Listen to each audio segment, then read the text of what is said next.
இறையேசுவிலே பிரியமான சகோதர சகோதரிகளே, உங்கள் எல்லோருக்கும் ஆண்டவராகிய இயேசு கிறிஸ்துவின் பெயரால் காலை வணக்கங்கள் மற்றும் வாழ்த்துக்கள். நான் உங்கள் அகஸ்டின் வேதியர். இன்று ஜூலை மாதம் 10ஆம் தேதி 2026ஆம் ஆண்டு. ஆண்டவரின் மடியில் 5 நிமிடங்கள். சகோதர சகோதரிகளே, எனக்கு தெரிந்த ஒரு நல்ல தம்பி ஒருத்தர், இன்னும் சொல்லப்போனால் அவர் நான் ஆலயத்தில் பணி செய்கின்ற பொழுது ஆல்டர் பாயாக இருந்தவர், பீட பணியாளராக பணியாற்றிய ஒரு தம்பி. அவர் ஓட்டுநர் பணிக்காக வளைகுடா நாட்டுக்கு போனார். இங்கேருந்து இன்டர்வியூக்கு சென்னைக்கு போகும்பொழுது அவ்வளவு ஒரு ஒரு பில்டப் பண்ணுவாங்க. நீங்கள் போனீங்கன்னா இவ்வளோ சம்பளம், ஒரு வீட்டில் உங்களுக்கு ஓட்டுநர் வேலை, உங்களுக்கு ராஜா மாதிரி பார்த்துக்குவாங்க. நீங்கள் போனீங்கன்னா உங்களுக்கு அப்படி இத்தனை சாப்பாடு, உங்களுக்கு இத்தனை டைம் ஓய்வு, இந்த மாதிரி டானு மணி அடித்தா வீட்டுக்கு போயிடலாம், உங்களுக்கு ரூம் உண்டு, அது உண்டு, இது உண்டு. தம்பி என்ன பண்ணார், ரொம்ப மகிழ்ச்சியாக ஒரு நாட்டுக்கு பேர் சொல்ல வரும் ஒரு வளைகுடா நாட்டுக்கு போனார். ஒரு 6 மாதம் கழித்து திரும்பி வந்தார். அவர் என்னப்பா என்ன ஆச்சு, பூரெலாம் அப்படி இருக்குது? ஆனால் ஏன்னா நீங்கள் வேறு, ஏன்ப்பா என்ன ஆச்சுப்பா? ஐயோ அதை ஏன் சொல்கிறது என்று தான் பட்ட அவலங்களை எப்படியெல்லாம் அங்கே கொடுமைப்படுத்தினாங்க, குடும்பம்னால எப்படி சாப்பாட்டுக்கு இல்லாமல் வாடினார், எப்படி அதிகப்படி வேலை பளு, இவ்வளோ கஷ்டப்பட்டார், எப்படி வருத்தோடு அவர் இங்கே ஒப்பாரி வச்சு திரும்பி இங்கே வந்தார் என்று பெரிய நீண்ட கதையே சொன்னார். சகோதரர்களே, ஒரு பணி வாழ்க்கைக்கு ஒரு வேலைக்கு எடுக்கின்ற பொழுது அந்த வேலையை பற்றி ஆகா ஓஹோ என்று பில்டப் பண்ணுவது அது மனித இயல்பு. அப்படிலாம் சொன்னால் தான் அவன் மூளை செலவு செய்ய முடியும். அப்படி சொன்னால் தான் அப்படியே வேலைக்கு வருவாங்க. வந்து இங்கேயும் ஒருவர் பணி வாழ்க்கைக்கு அழைப்பு கொடுக்கிறார்.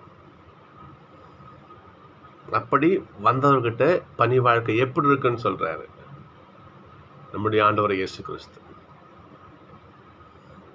பொய் சொல்லல, பில்டப் பண்ணல, அப்படி இப்படி நீங்க அதெல்லாம் ஒன்றும் சொல்லல, உண்மையை சொல்லுகிறார் ஆண்டவர்.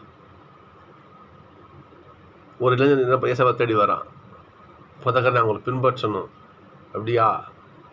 எல்லா கட்டளையும் கடைபிடிக்கிறியா? கடைபிடிக்கிற ஆண்டவரே, இன்னும் ஒன்றே ஒன்று உங்களோட மிச்சம் இருக்கு. என்னங்க ஆண்டவரே? நீ போயிட்டு உனக்கு இருக்கிற சொத்து எல்லாம் விற்று ஏழைகளுக்கு கொடுத்துட்டு வா அப்படின்னு சொல்கிறாரு. அவன் என்ன பண்ணுறான், போனோம் திரும்பி வர. ஏன்னா அவங்களுக்கு நிறையா சொத்து இருந்துச்சு.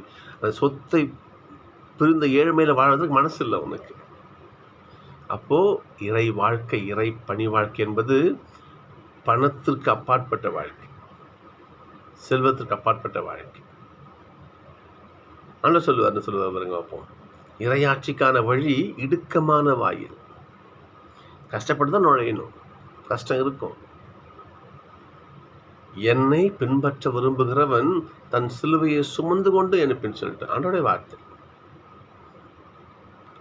என்னை பின் செல்கின்ற பணி வாழ்க்கை என்பது, நான் வாழ்கிற வாழ்க்கை என்பது வெல்வெட்டு மெத்த கிடையாது, கல்லும் முள்ளும் கரடான பாதை. அது இப்போ கஷ்டப்பட்டு தான் வேணும். நினைச்சது பாருங்க, ஆனால் லிஸ்ட் போடுறாரு.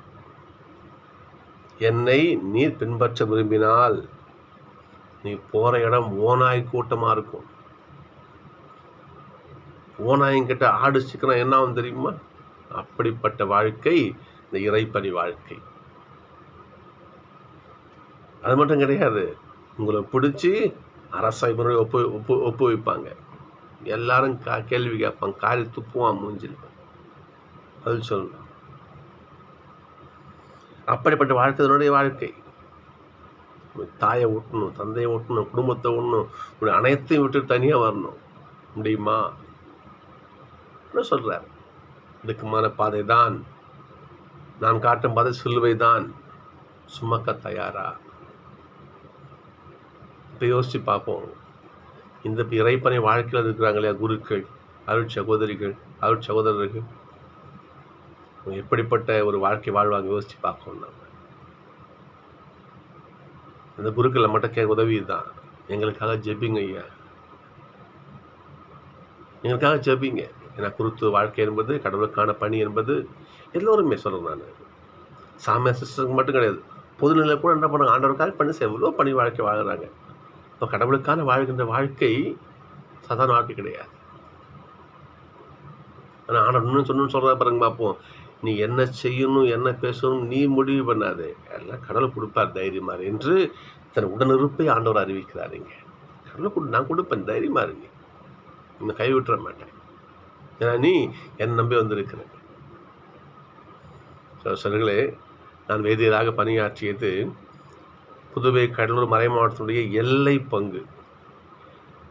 வேலூர் மறை மாவட்டத்தினுடைய அந்த எல்லை பார்டரில் இருக்கிற பங்கு நான் வேதியராக பணியாற்றினேன். அது ஒரு சின்ன ஒரு மலை கிராமம் மாதிரி அது ரொம்ப வரும். அப்போ நானும் ஃபாதரும் ஒரு நாளைக்கு வெளியே பூசைக்கு போயிட்டு வந்திருந்தோம். வந்த அப்புறம் ஃபாதர் நான் இருக்கிற வேதியருக்கான வீடு வந்து ஊருக்குள்ளே இருக்குது, ரோட்டு ஓரமாகவே இருக்குது ஊருக்குள்ளே. ஆனால் ஃபாதர் அரை வீடு வந்து கொஞ்சம் தள்ளி தனியாக இருக்கும். ஒரு வீடு ஸ்கூல் காம்பஸ் தனியாக இருக்கும் ஒரு வீடு. அவரை விட்டுட்டு நான் ரூமுக்கு வரணும், பைக்கில் வரணும்.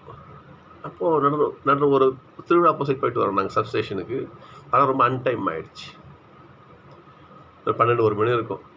அப்புறம் ஃபாதர்கிட்ட கேட்பேன், நான் அந்த ஒரு நாள் கேட்டேன், ஃபாதர் தனியாக இருக்கீங்களே ஃபாதர், உங்களுக்கு பயமா இல்லையா ஃபாதர் உங்களுக்கு? ஏன்னா யாருமே கிடையாது, ஒரே ஆள் தனியாக இருப்பார் அந்த வீட்டில், அரை வீட்டில். சமைக்கிறாம பகல் வந்து சமைச்சு கொடுத்து அவங்க போயிடுவாங்க, தனியாக இருப்பார். திடீர்னு அதில் ஒரு மயக்க வரையா, ஏதோ ஒரு அவசரம், என்ன பண்ண சொல்லுங்கம்மா. ஃபாதர்கிட்ட கேட்டேன், ஃபாதர் உங்களுக்கு பயமா இல்லைங்க ஃபாதர்? எனக்கு எதுக்கு சார் பயம், எனக்கு இங்கே பாருங்க என்னை சுற்றி எத்தனை ஏஞ்சல்ஸ் இருக்காங்க பாருங்க அப்படின்னு ஃபாதர் சொன்னார்.